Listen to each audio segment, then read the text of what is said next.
কেন তার সমস্ত পৃথিবী তৈরি করতে 6 দিন লাগলো? আপনি 9 মাস পরে জন্মাবেন। এতগুলো মানুষ দোজখে যাবে?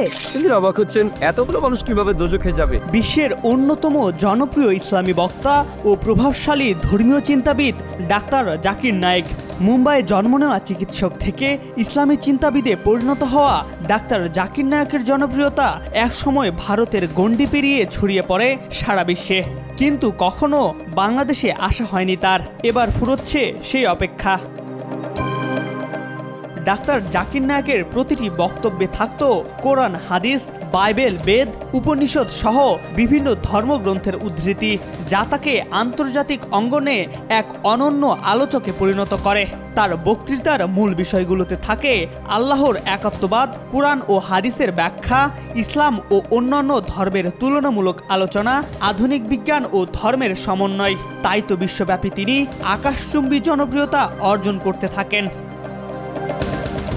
কিন্তু এই জনপ্রিয়তাই যেন যাবতীয় আক্রোশের কেন্দ্রবিন্দু।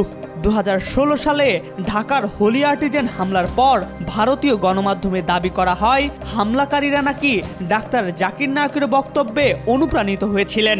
এরপর ভারত সরকার তার পরিচালিত ইসলামিক রিসার্চ ফাউন্ডেশন নিষিদ্ধ ঘোষণা করে। তার টেলিভিশন চ্যানেল পিস টিভি সম্প্রচার বন্ধ করা হয়।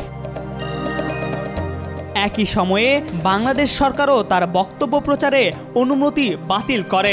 আওয়ামী লীগ নেতৃত্বাধীন তৎকালীন সরকার ইসলামপন্থীদের ওপর কঠোর অবস্থান গ্রহণ করে। ফলে ডাক্তার নায়েক কার্যত দুই দেশের সরকারেরই রোষানলে পড়েন। আর এবার বাংলাদেশের রাজনৈতিক পট পরিবর্তনের পর পরিস্থিতির মোড় ঘুরেছে। প্রথমবারের মতো বাংলাদেশে আসছেন ডাক্তার জাকির নায়েক।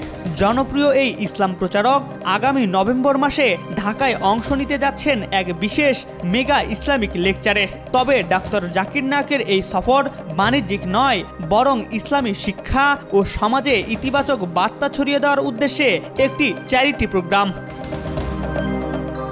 তার ভক্ত ও অনুরাগীরা দীর্ঘকাল ধরে বাংলাদেশে তার আগমনের অপেক্ষায় ছিলেন।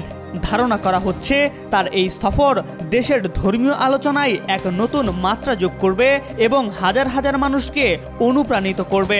এটি বাংলাদেশের ইসলামী ইতিহাসে এক অবিস্মরণীয় ঘটনা হয়ে থাকবে বলে মনে করা হচ্ছে। এম আর আকাশ, আজকাল।